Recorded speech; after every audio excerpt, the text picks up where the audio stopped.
ఉద్ధవ్ సేన కీలక నేత ఎంపీ సంజయ్ రౌత్ ఈడీ ఉచ్చులో చిక్కుకున్నారు. పత్రాచల్ భూ కుంభకోణం కేసులో ఆరోపణలు ఎదుర్కొంటున్న రౌత్ ను ఈడీ అధికారులు అదుపులోకి తీసుకోవడంతో మహా పాలిటిక్స్ లో మళ్లీ ప్రకంపనలు మొదలయ్యాయి. మహారాష్ట్ర రాజకీయాల్లో ప్రకంపనలు సృష్టించిన పత్రాచల్ భూ కుంభకోణం కేసుకు సంబంధించి శివసేన సీనియర్ నేత రాజ్యసభ సభ్యుడు సంజయ్ రౌత్ ఆరోపణలు ఎదుర్కొంటున్నారు. మనీ లాండరింగ్ వ్యవహారంలో విచారణకు ఈ నెల 20న ఈడీ కార్యాలయానికి రావాలని నోటీసులు జారీ చేసింది. అయితే పార్లమెంట్ సమావేశాలున్నాయని సంజయ్ పట్టించుకోకపోవడంతో ఈడీ ఆయన నివాసానికి వచ్చి దాదాపు 8 గంటలకు పైగా సోదాలు నిర్వహించి అదుపులోకి తీసుకుంది.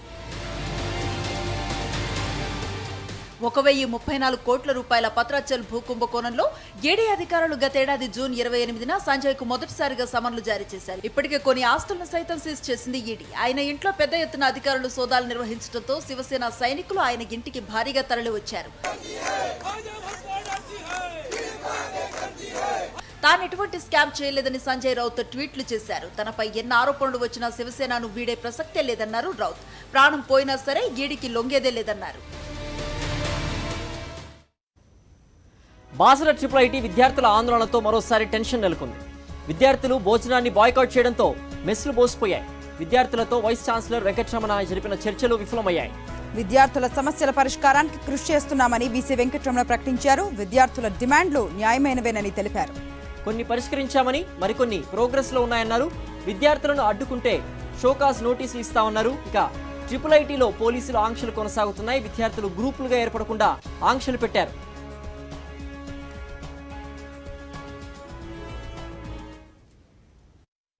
Keeping a watch on the hostels.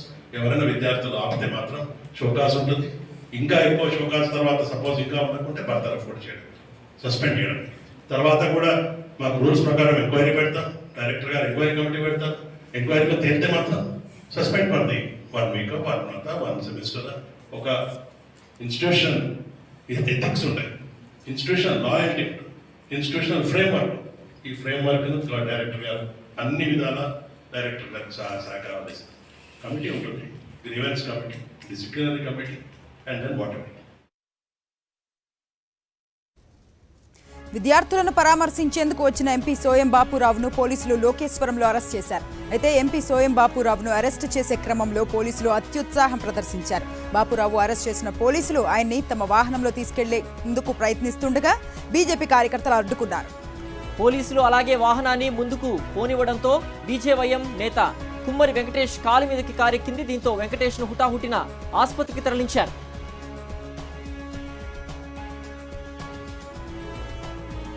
మరోవైపు హైదరాబాద్లోని మంత్రి సబితా ఇంద్రారెడ్డి నివాసం ముందు ట్రిపుల్ ఐటీ విద్యార్థులు తల్లిదండ్రులు ఆందోళనకు దిగారు. విద్యార్థుల సమస్యలను పరిష్కరించకుండా ప్రభుత్వం కాలయాపన చేస్తోందని ఆగ్రహం వ్యక్తం చేశారు.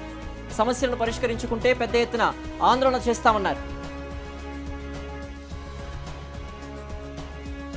కేసీఆర్ ప్రభుత్వం బాసర ట్రిపుల్ ఐటీ విద్యార్థుల సమస్యలను పట్టించుకోవడం లేదన్నారు. ప్రశ్నించారు బండి సంజయ్. భోజనం వండేందుకు సరైన షెడ్లు కూడా లేవన్నారు. కేంద్రం ఇచ్చిన సంస్థలను కాపాడుకోవాలనే శ్రద్ధ కేసీఆర్ కు లేదన్నారు. ట్రిపుల్ ఐటీ నిర్వహణ చేయడం టీఆర్ఎస్ ప్రభుత్వానికి చేత కాకపోతే కేంద్రానికి అప్పగించాలన్నారు. ట్రిపుల్ ఐటీ విద్యార్థుల ప్రాణాలు గాలికి వదిలేసావా నువ్వు? ఎందుకు పట్టించుకుంటావు? ఇంతవరకు ఎందుకు స్పందిస్తారు? నువ్వు స్పందించకపోవడానికి కారణం ఏంటి? విద్యార్థుల గొంతమ్మ కోరికలు ఊరుతారు. నీ మంత్రి చిన్న సమస్యలు, ఆ చిన్న సమస్యలు ఎందుకు పరిష్కరిస్తలేరు మీరు? అంటే చిన్న సమస్యను కూడా పరిష్కరించలేని దీనావస్థలో చేతగాంతనంలోని తనలో ఈ ప్రభుత్వం ఉంది, ముఖ్యమంత్రి ఉన్నాడు. ఢిల్లీ పోతావా? నీకు అంత ఉద్ధరించింది ఏందో అర్థం కాలేదు ముఖ్యమంత్రి. ఏ ముఖ్యమంత్రి పోయే ముందు నేను దీనికోసం పోతున్నా, రాష్ట్ర అవసరాల కోసం పోయినావా, నీ సొంత అవసరం కోసం పోయినావా ఢిల్లీకి? ఏ ఉద్దేశం ఢిల్లీకి పోయినావు? టెక్నాలజీ మనందరి లైఫ్ లో ఓ వరం లాంటిది కదా. షరతులు వర్తిస్తాయి. ఎందుకలా? ఓటీటీ టెక్నాలజీ టాలీవుడ్ ఇండస్ట్రీ కొంప ముంచిందనే చెప్పాలి. Lights on, camera, action. Tollywood లో రేపటి నుంచి ఇవి వినిపించవు. తెలుగు రాష్ట్రాల్లో సినిమా షూటింగ్లు బంద్ చేయాలని టాలీవుడ్ నిర్మాతలు నిర్ణయించారు. ఫిలిం ఛాంబర్ జనరల్ బాడీ సమావేశంలో చర్చించి ఈ నిర్ణయం తీసుకున్నట్లు బడా నిర్మాత దిల్ రాజు చెప్పారు. ఇండస్ట్రీ సమస్యలపై లోతుగా చర్చించి పరిష్కారం దిశగా అడుగులు వేస్తున్నట్లు చెప్పారు. మళ్లీ షూటింగ్స్ ఎప్పటి నుంచి ప్రారంభించేది త్వరలోనే ప్రకటిస్తామన్నారు.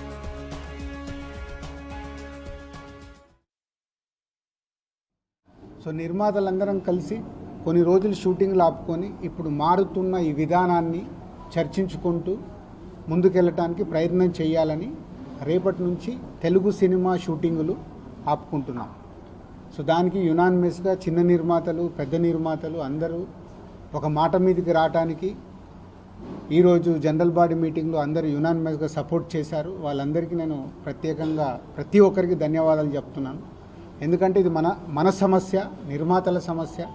సో రేపటి నుంచి తెలుగు సినిమా షూటింగ్స్ మేమే ఆపుకుంటున్నాము. ఈ సమస్యలకి మేము పరిష్కారాలు చేసుకుంటూ మళ్ళీ ఎప్పుడు స్టార్ట్ చేసేది మీడియా ద్వారా మళ్ళీ అందరికీ తెలియజేస్తాం. తెలంగాణ కాంగ్రెస్లో కోమటిరెడ్డి రాజగోపాల్ రెడ్డి ఎపిసోడ్ క్లైమాక్స్కు చేరింది. కాంగ్రెస్ను వీడేందుకు కోమటిరెడ్డి రాజగోపాల్ రెడ్డి ముహూర్తం ఫిక్స్ చేసుకున్నట్టు తెలుస్తోంది. ఆగస్టు 7న ఆయన బీజేపీలో చేరతారంటూ ప్రచారం జరుగుతోంది. అయితే ఎమ్మెల్యే పదవికి రాజీనామా చేస్తారా లేదా అనేది సస్పెన్స్ గా మారింది. మరోవైపు రాజగోపాల్ రెడ్డిని కాంగ్రెస్ నేతలు బుజ్జగించేందుకు ప్రయత్నిస్తున్నారు. తెలంగాణ అసెంబ్లీ ఎన్నికలకు ఇంకా చాలా సమయం ఉంది. అయితే ఇప్పటి నుంచే పొలిటికల్ హీట్ పెరిగిపోయింది. కారు, కమలం, కాంగ్రెస్ నేతల మధ్య మాటల తూటాలు పేలుతున్నాయి. ఈ క్రమంలో నిజామాబాద్ ఎంపీ ధర్మపురి అరవింద్కు సవాల్ విసిరారు ఆర్మూరు ఎమ్మెల్యే జీవన్ రెడ్డి. అరవింద్కు దమ్ముంటే తనపై పోటీ చేసి గెలవాలన్నారు. కేసీఆర్ కుటుంబం జోలికొస్తే ఖబర్దార్ అంటూ హెచ్చరించారు. ఈ జిల్లా ఎంపీ అరవింద్ ఒక fake and false and fraud MP. Mister Aravind, నీకు దమ్ముంటే మేము తెచ్చిన నిధులలో ఒక అర్ధభాగం తీసుకురా. మేము 3,000 కోట్ల నిధులు తీసుకొచ్చాం. నీకు దమ్ముంటేరా, నా మీదకి పోటీకి రా, నేనే నిన్ను ఎదుర్కొంటా, నిన్ను ఓడిస్తా, నీ రాజకీయ జీవితం క్లోజ్ చేస్తా అని చెప్పి సందర్భంగా తెలియజేస్తాను. క్యాసినో వ్యవహారంలో ఈడీ విచారణ కొనసాగుతోంది. చికోటి ప్రవీణ్ సంపత్ ఆర్థిక లావాదేవీలను ఈడీ పరిశీలించింది. ప్రముఖులు, బడా రాజకీయ నేతలకు చికోటి బినామీగా ఉన్నట్టు ఈడీ అనుమానిస్తోంది. క్యాసినో వ్యవహారంలో కోట్ల రూపాయల ఆర్థిక లావాదేవీలు జరిగినట్లు ఈడీ గుర్తించింది. నేపాల్, శ్రీలంక, థాయిలాండ్, ఇండోనేషియాలో 7 క్యాసినో క్యాంపులు ఏర్పాటు చేసినట్లు ఆధారాలు సేకరించింది. సోమవారం జరిగే విచారణ కీలకం కానుంది.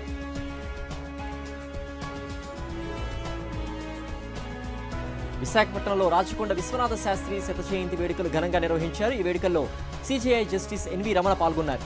రచయిత ఓల్గాకు రాచకొండ విశ్వనాథ శాస్త్రి పురస్కారం అందజేశారు. రావిశాస్త్రి రచనలు ఈ ప్రాంతం విశిష్టతను పెంచాయన్నారు.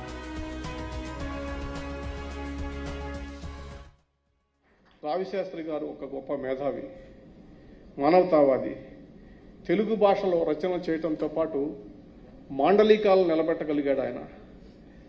అదృష్టవశాత్తు ఉత్తరాంధ్ర మాండలికంలో ఆయన కవిత్వం చేయటం వలన తెలుగు భాష సుసంపన్నమైంది. తెలుగు భాష బాగుపడాలంటే, తెలుగు భాషను పరిరక్షించుకోవాలంటే మాండలిక భాషల్లో సాహిత్యం రావటం అనేటటువంటి చాలా అవసరమైనటువంటి విషయాన్ని ఆయన దాదాపు 60-70 సంవత్సరాల కిందటే గుర్తించినటువంటి మేధావి. 15 ఆగస్టు రోజున దేశవ్యాప్తంగా త్రివర్ణ పతాకం ఎగురవేయాలని కేంద్ర మంత్రి కిషన్ రెడ్డి పిలుపునిచ్చారు. అదే రోజు సాయంత్రం దేశవ్యాప్తంగా క్యాండిల్ ర్యాలీ నిర్వహిస్తున్నట్టు చెప్పారు. జాతీయ పతాక రూపశిల్పి పింగళి వెంకయ్య స్వగ్రామం కృష్ణా జిల్లా బట్ల పెనమర్రుల్లో కేంద్ర మంత్రి పర్యటించారు. పింగళి వెంకయ్య మహాత్మాగాంధీ విగ్రహాలకు పూలమాల వేసి నివాళులర్పించారు. ఈ కార్యక్రమంలో బీజేపీ ఏపీ అధ్యక్షుడు సోమ్ వీరాజ్ పాల్గొన్నారు.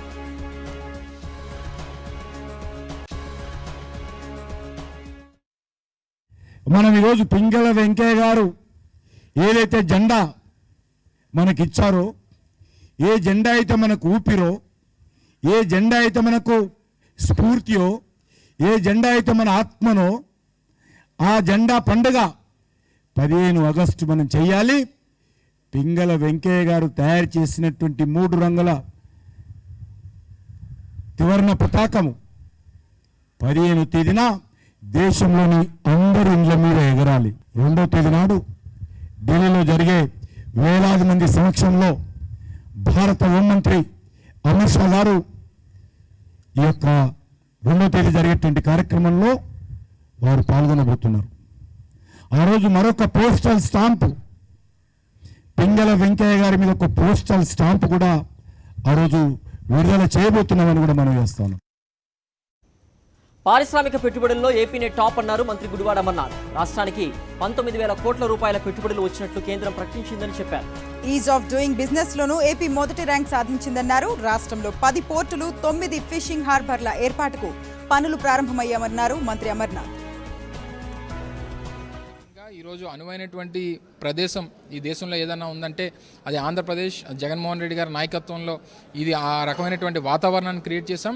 మంచి భవిష్యత్తు ఆంధ్రప్రదేశ్కి పారిశ్రామికంగా ఉండబోతుంది అనేటువంటి దానికి ఇది ఒక నిదర్శనం. రేపు ఫిబ్రవరి 3-4 2023 ఫిబ్రవరి 3-4 గౌరవ ముఖ్యమంత్రి గారి నేతృత్వంలో ఒక ఇండస్ట్రియల్ ఫెయిర్ని, ఏదైతే గ్లోబల్ ఇన్వెస్టర్స్ మీట్ని విశాఖపట్నం వేదికగా నిర్వహించాలని చెప్పి ముఖ్యమంత్రి గారు ఆదేశించారు. దానికి కూడా ఈరోజు నిర్వహించబోతా ఉన్నామన్నటువంటి విషయాన్ని కూడా తెలియజేస్తా ఉన్నాం. తెలంగాణలో రేపటి నుండి 10వ తరగతి ఇంటర్మీడియట్ సప్లిమెంటరీ పరీక్షలు ప్రారంభం కానున్నాయి. 10వ తరగతి పరీక్షలు ఉదయం 9:30 నుండి మధ్యాహ్నం 12:45 వరకు పరీక్షలు జరుగుతాయి. ఈ పరీక్షలకు 55,662 మంది విద్యార్థులు హాజరు కానున్నారు. 204 సెంటర్స్లో పరీక్షలు జరగనున్నాయి. ఇంటర్ ఫస్ట్ ఇయర్ సప్లిమెంటరీ పరీక్షలు ఉదయం 9 గంటల నుంచి మధ్యాహ్నం 12 గంటల వరకు జరుగుతాయి. అలాగే ఇంటర్ సెకండ్ ఇయర్ పరీక్షలు మధ్యాహ్నం 2 గంటల నుంచి సాయంత్రం 5 గంటల వరకు నిర్వహించనున్నారు. సంగారెడ్డి జిల్లా పటాన్చెరు మండలం పరిధిలోని బాలికల సాంఘిక సంక్షేమ గురుకుల పాఠశాలను మంత్రి హరీష్ రావు ఆకస్మికంగా సందర్శించారు. విద్యార్థుల యోగక్షేమాలను అడిగి తెలుసుకున్నారు. విద్యార్థులకు అందిస్తున్న ఆహారం, తాగునీటి సదుపాయాల గురించి ఆరా తీశారు. విద్యార్థులకు అవసరమైన పాఠ్య పుస్తకాలను వారం రోజుల్లో అందజేస్తామని తెలిపారు. హైదరాబాద్ నగరంలో మరోసారి వర్షం దంచి కొట్టింది. ఉదయం నుంచి మేఘాలు కమ్ముకోగా సాయంత్రానికి జోరు వాన కురిసింది. దీంతో రహదారులన్నీ జలమయమయ్యాయి. పలు ప్రాంతాల్లో ట్రాఫిక్ తీవ్ర అంతరాయం ఏర్పడింది. ఖైరతాబాద్, పంజాగుట్ట, అమీర్పేట్, లక్డీకాపూర్ ప్రాంతాల్లో భారీ వర్షం కురవడంతో రోడ్లపైనే నీరు నిలిచిపోయింది. Musheerabad, RTC cross roads, Shaikpet, Rajendranagar, Bandlaguda, Manikonda, Attapur ప్రాంతాల్లోనూ వర్షం పడింది. గత కొన్ని రోజుల నుంచి కురిసిన వర్షాలకు లోతట్టు ప్రాంతాలు ఇంకా ముంపులోనే ఉన్నాయి. ఇవాళ మరోసారి కురిసిన భారీ వర్షంతో లోతట్టు ప్రాంతాల ప్రజలు తీవ్ర ఇబ్బందులు ఎదుర్కొంటున్నారు.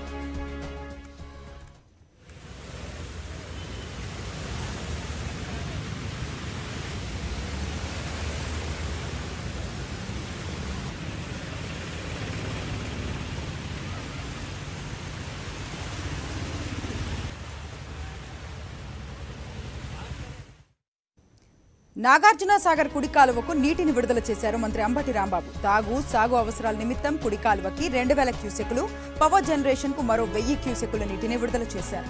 కృష్ణానది డ్యాంలు అన్ని నిండుకుండలను తలపిస్తున్నాయన్నారు మంత్రి అంబటి. రాబోయే రోజుల్లో నాగార్జున సాగర్ డ్యాం కూడా నిండే అవకాశం ఉందన్నారు.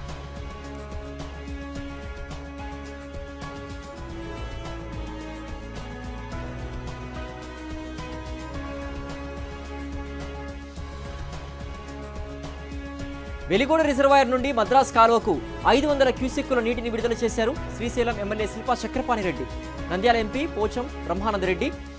అంతకుముందు గంగమ్మకు ప్రత్యేక పూజలు చేశారు. శ్రీశైలం ప్రాజెక్టు నిండు కుండలా మారిందని, దీంతో పోతిరెడ్డిపాడు హెడ్ రెగ్యులేటర్ ద్వారా వెలిగోడు బ్యాలెన్సింగ్ రిజర్వాయర్ కు నీటిని విడుదల చేయడం జరిగిందన్నారు. వెలిగోడు ఎగువ ప్రాంత రైతాంగం కోరిక మేరకు మద్రాస్ కాలువకు సాగునీటిని విడుదల చేయడం సంతోషంగా ఉందన్నారు.